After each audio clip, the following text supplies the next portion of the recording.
अगर मैं आपसे कहूं कि E20 की जगह अब E25, अरे क्या करना चाहती है मोदी सरकार? चाहती है कि क्या गाड़ी का इंजन पूरी तरीके से मुरझा जाए? क्या चाहती है कि आप और हम गाड़ी अभी जो लिए हैं वो फेंक दें और कोई दूसरी गाड़ी ले? सवाल ये उठता है कि आखिरकार सरकार इथेनॉल को लाना क्यों चाहती है? वो E20 जिसे 2030 तक लाने की बात की गई थी, उसको 2026 के अंदर ही लॉन्च कर दिया जा चुका है और बातें की जा रही हैं E25 की और E85 की और E100 की भी बातें की जा रही हैं। और उसी के साथ साथ यहां तक कि मर्सिडीज के जो एमडी हैं, उन्होंने भी कह दिया है कि भैया, अरे सरकार सुन लीजिए, अगर आपको E25 भी लाना है ना, तो जनता से ये कह दीजिए कि अभी की गाड़ी फेंक दें, नई गाड़ी ले लें, क्योंकि फिर वो चल नहीं पाएगी। सवाल ये उठता है कि आखिरकार क्या होगा आपके और हमारी गाड़ी का अगर E20 आ गया और अगर E25 आ गया।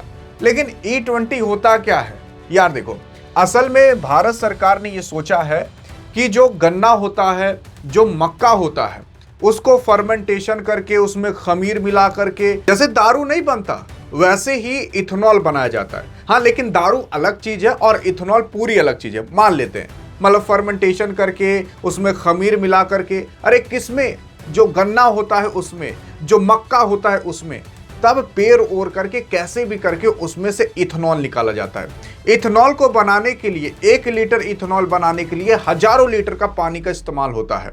अब ये E20 है क्या, लोग समझ नहीं पाते। E20 का मतलब होता है इथेनॉल 20% पेट्रोल के अंदर। अब इसे भारत सरकार क्यों मिला रही है? असल में पेट्रोल के अंदर भारत सरकार 20% इथेनॉल मिलाना चाहती है और 80% आपका पेट्रोल रहेगा। अब अगर हम 20% पेट्रोल के अंदर इथेनॉल मिला देंगे तो सिंपल सी बात है, आपके और हमारी गाड़ी के अंदर 80% पेट्रोल रहेगा, 20% इथेनॉल रहेगा।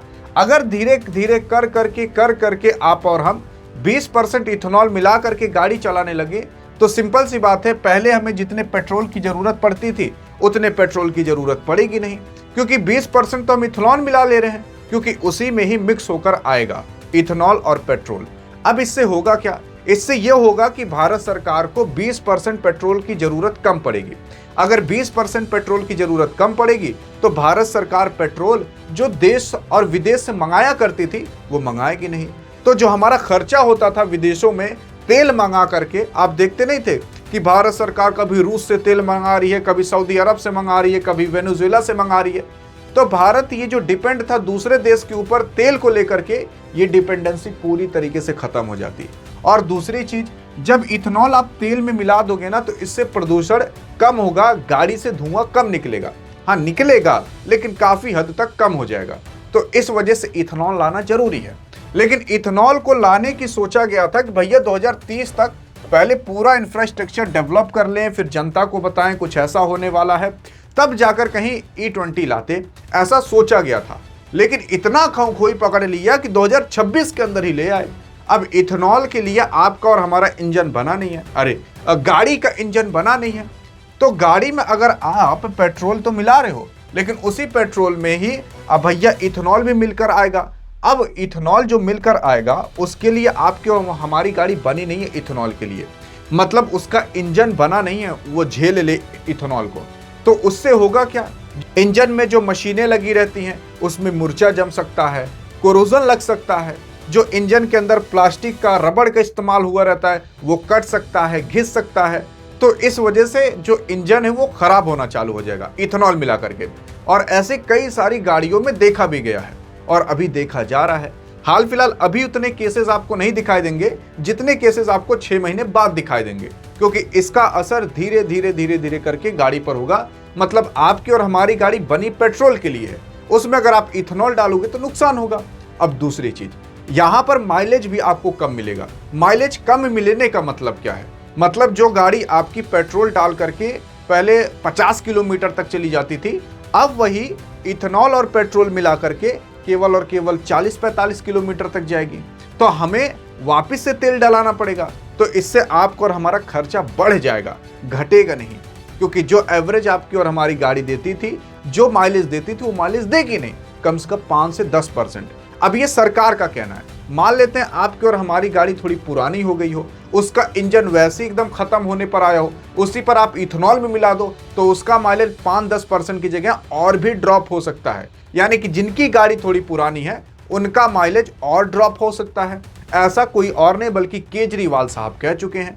मतलब उनका कहना यह है कि मान लेते हैं कि चलो आप तो कह रहे हो 5-10% माइलेज ड्रॉप होगा, लेकिन जिसका ज़्यादा ड्रॉप होगा तो क्या आप उसको कुछ भुगतान या पैसा वैसा दोगे क्या? नहीं दोगे। तो सिंपल सी बात है। तो मतलब सरकार बिना कुछ सोचे समझे इसको ले आ रही है। लाना अच्छी बात है, लेकिन अच्छे तरीके से लाना अच्छी बात है।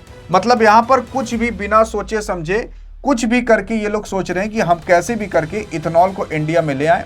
अब इथेनॉल क्या केवल इंडिया में ही लागू होगा? अरे नहीं यार, असल में इथेनॉल केवल भारत में नहीं बल्कि ब्राजील के अंदर 100 साल पहले से ही लागू हो चुका है। अमेरिका के अंदर भी इथेनॉल चलता है, फ्रांस के अंदर भी इथेनॉल चलता है। मतलब क्या पता उनके तेल में E10 मिलाया जाता हो, मतलब केवल 10% इथेनॉल, कहीं 20% इथेनॉल चलता है, कहीं 25% इथेनॉल चलता है। वैसे भारत भी सोच रहा है कि हम भी इथेनॉल लाएं, हम भी इथेनॉल लाएं। अब इथेनॉल क्योंकि गन्ने से और मक्के से बन जाता है तो भारत को दूसरे देश पर डिपेंड नहीं होना पड़ेगा। भारत के अंदर खुद ही गन्ना और मक्का आराम से उग जाता है, तो आराम से इथेनॉल बना उठेगा। अब यहाँ पर मुद्दा इसलिए भी फंस चुका है क्योंकि ये इथेनॉल जो बनाया जा रहा है वो नितिन गडकरी के 2 बेटवा हैं, वो बना रहे हैं ये इथेनॉल। तो इसलिए भी लोग नाराज हैं कि अपने पर्सनल प्रॉफिट की वजह से। हाँ भैया, पर्सनल प्रॉफिट की वजह से बनवा ही रहे होंगे, लेकिन देखो कोई भी दूध का धुला नहीं है। अगर आप सोच रहे हो सारे नेता दूध के धुले हैं तो आज सब फॉर्च्यूनर से नहीं घूम रहे होते। राम मंदिर को नहीं छोड़े तो आप क्या सोच रहे हो यहाँ छोड़ दिया जाएगा आपको और हमें? तो बात की बात है। लेकिन इथेनॉल आ जाएगा तो थोड़ा प्रदूषण कम होगा। हाँ, वो बात सही है कि जहां पर इथेनॉल बनाया जाएगा वहां पर खूब प्रदूषण होगा, ये बात सही है। लेकिन अब सरकार कह रही थी कि हम E25 भी ले आएंगे, यानी कि 25% इथेनॉल मिलाया जाएगा।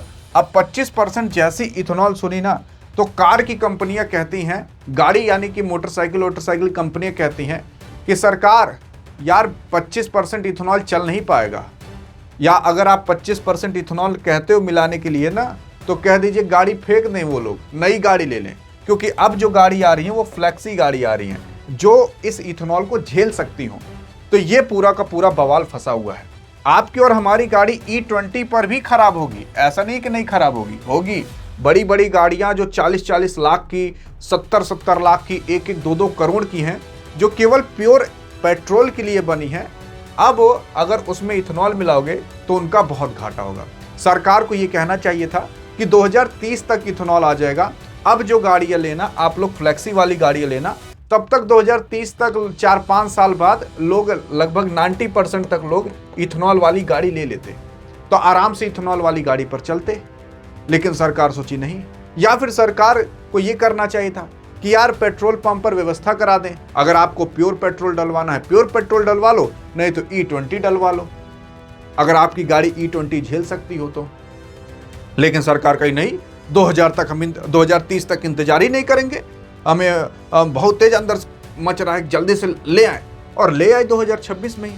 अब इसमें क्या हुआ कि सरकार सोच रही है भैया अब जब इसको लाया जा रहा है तो 22% से 30% तक इथेनॉल ब्लेंडिंग पेट्रोल पर जो सेंट्रल एक्साइज ड्यूटी लगता था उस पर थोड़ा छूट दे दें।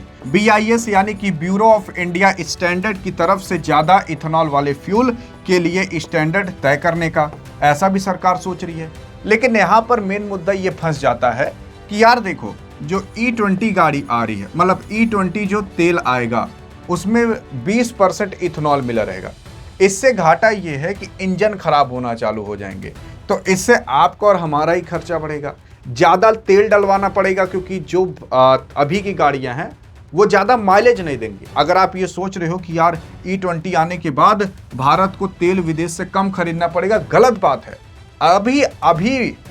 अभी तो ज़्यादा तेल खरीदना पड़ेगा, क्योंकि E20 गाड़ी जब आप चलाओगे ना तो 50 किलोमीटर की जगह आपकी गाड़ी 40 किलोमीटर ही क्या पता चले या 45 किलोमीटर चले, तो आपको वापस से तेल डलवाना पड़ेगा।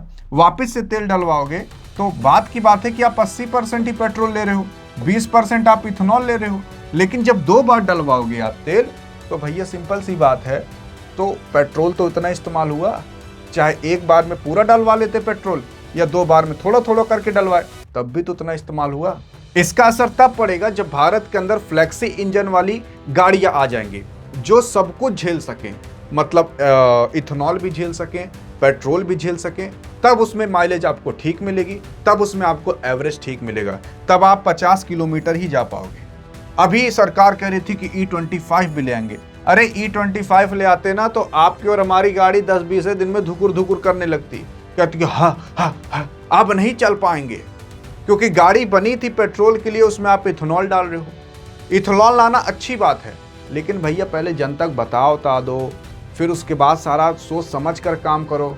अब पता नहीं क्या इतनी खोई मच गई, तुरंत ही ले आए, अब गाड़ी के इंजन खराब होना चालू हो गए। नितिन गडकरी साहब को लग रहा है किसी के इंजन ही नहीं खराब हो रहा, वो कह रहे हैं कि एक भी केस ला कर दिखा दो। अरे जाओ जहाँ पर इंजन बनता है, रिपेयर होता है, पता चलेगा तब भैया कितने लोगों की गाड़ी खराब हो रही है। और जिनकी थोड़ी बहुत पुरानी गाड़ी होगी, जिनका इंजन पहले से थोड़ा खराब हो ही चुका होगा, 2-4 बार बनवा चुके होंगे, उनका तो वैसे हाँफने लगेगा यही तेल डलवा करके। E20 लाना अच्छी बात है, लेकिन सही तरीके से नहीं ला जा पा रहा, नहीं सही तरीके से यहाँ पर इम्प्लीमेंट हो पा रहा है। यही गलती सबसे बड़ी है भारत सरकार की। यही सुधार लेती ना तो जान जाइए भारत एक कदम काफी आसानी से आगे बढ़ जाता। लेकिन अब ऐसा भारत सरकार क्यों कर रही है? क्या इतना सा भी बुद्धि नहीं लगा पा रही कि पहले इंफ्रास्ट्रक्चर डेवलप कर लें, उसके बाद E20 लाएं? अब इसके पीछे का रीजन क्या होगा वो तो भारत सरकार ही जाने। बाकी आपको क्या लगता है कि भैया E20 और E25 आने से क्या आपका घाटा होगा कि नुकसान? वो तो मैंने दोनों आपको बता दिया। अब आप इस मुद्दे पर क्या सोचते हो और ये भाई साहब के बारे में क्या सोचते हो जो मुस्कुरा रहे हैं आपको देख करके? देखते हैं आपकी राय क्या है। अधिक जानकारी चाहिए तो इस वीडियो में मिलते हैं, तब तक के लिए जय हिंद जय भारत।